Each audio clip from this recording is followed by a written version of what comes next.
recent GNOME release in their supported release. So I'm anticipating that GNOME 2 is going to be supported for the long haul for quite some time, because a lot of companies are distributing software that needs to be supported, that's going to be using it. And GNOME 3 is the transition that the GNOME community is embarking upon at the moment.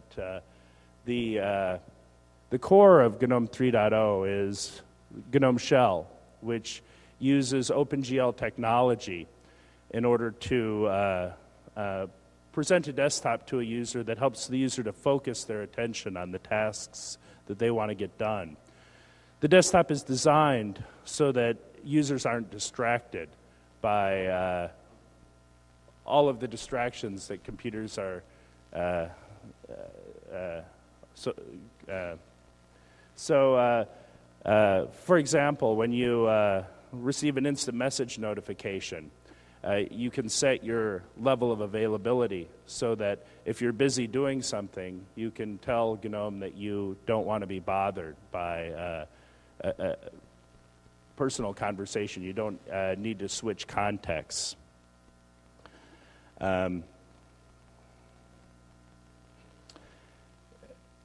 Shell is GNOME 3 is free software. It's the third wave of revolution, and it looks like this.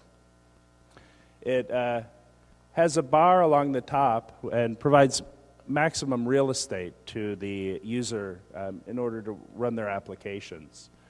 You can see on the bar at the top, at the upper right, there's my name, and you can click there in order to do functions that relate to you as a person.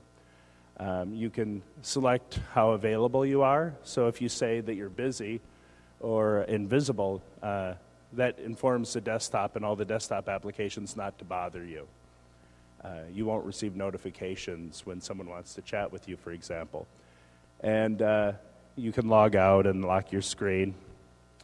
And when you click on the time, it pops up with your calendar so that you can interact with your with the date and time functions.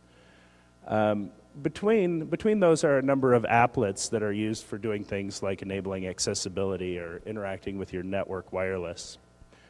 And to the left of the calendar is the name of the application that's running. I'm running OpenOffice at the moment. And if you click on that, it allows you to quit the running program. It's kind of interesting. I've just noticed that the top of the slide is actually not displaying. It's actually, I'm running GNOME Shell, and GNOME Shell's title bar is displaying at the top. So that's why it says calculator, but in the bar it says OpenOffice. When you click on the Activities button, this is what you see. It shows you the well on the left-hand side where you can select your application. There's I don't know if you can see it, but there's a little search bar at the top where you can type in the name of an application to help you find it more quickly. And recent files that you might want to open again are shown in the lower left.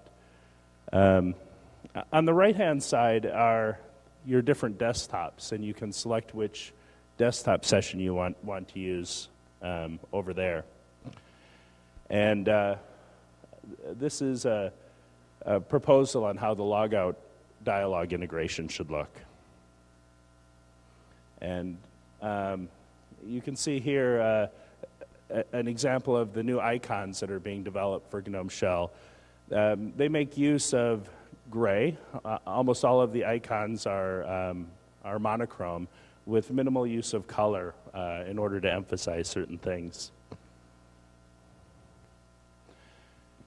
One thing that's important to remember is that GNOME 3 is not the same thing as GNOME 3.0.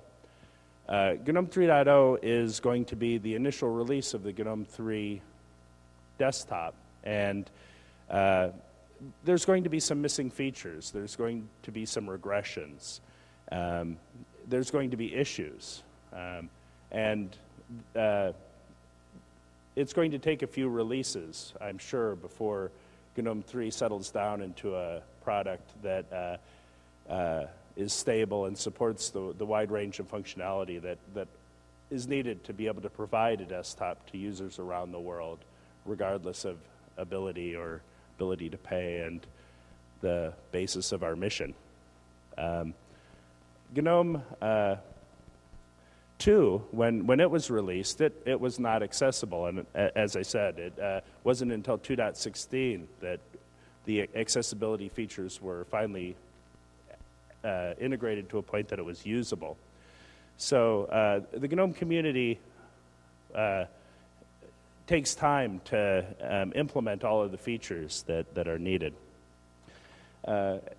Accessibility in the shell is a serious regression in the fact that the GNOME shell only supports devices that have OpenGL support. But OpenGL support is very exciting because OpenGL is the interface that is used on most smartphones, like the iPhone or the Android. And with a desktop that uses OpenGL technologies integrated directly into the window manager, it's possible to create a desktop that scales very well from the small device, the mobile device, the phone, all the way to a multi-user server, all using the same software. So OpenGL is a very exciting aspect of GNOME 3, but it's probably disappointing for those who have old graphics cards that GNOME 3 isn't going to support them. But GNOME 3 isn't just about GNOME Shell. There's a lot of innovation going on in the GNOME ecosphere of applications. And I'll just show you a few. Here's Banshee, and it's a very popular multimedia player. A lot of people really like using Banshee. And this is FSpot, which is a program for organizing your photos and your pictures. This is I don't know what that is.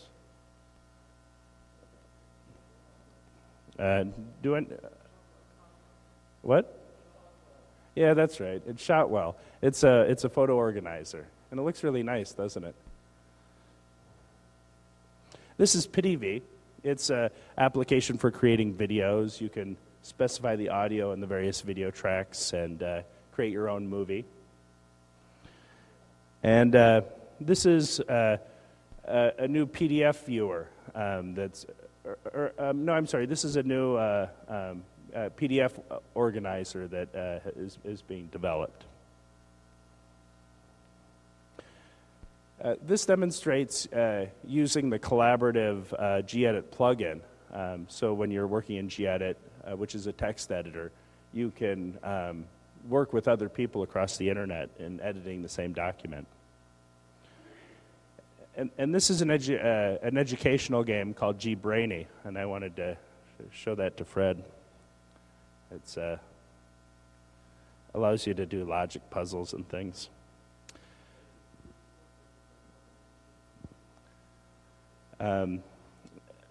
Accessibility is one of the things that is very important to the GNOME community, even though GNOME Shell doesn't fully support accessibility at the moment. There's a lot of work going on in the Kali project. The Kali maintainers are working to add accessibility support to Clutter, which is the a library that GNOME Shell uses to draw all of its widgets. And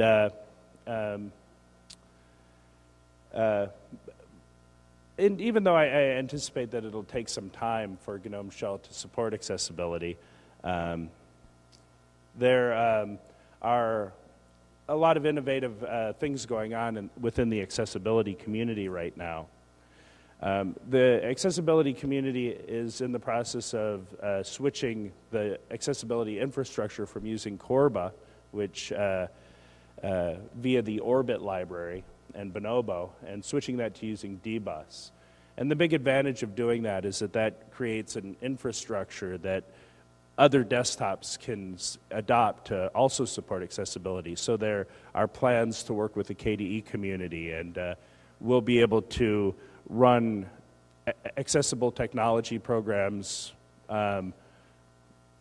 cross desktops. So if there's a KDE accessible program, that if there's a program that helps you function better, that's a program written in Qt, you'll be able to use it in the GNOME desktop.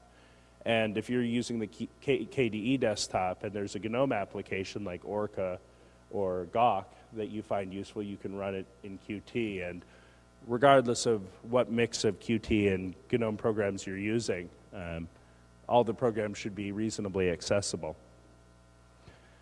A lot of effort has been going on lately to make more kinds of content accessible. There's been a lot of work on events, and a lot of progress has been made. And events is now, for the first time, usable for people who have disabilities. And you can see we're looking at the design document for GNOME Shell there. This is OCR feeder. It's optical recognition. It allows you to scan in documents and convert them to ASCII and to do other useful things. If a blind person can use this to read, they just need to take a book or a piece of paper they have and put it on their scanner, and the computer will read to them whatever information. So, great feature for blind people. This is Mousetrap.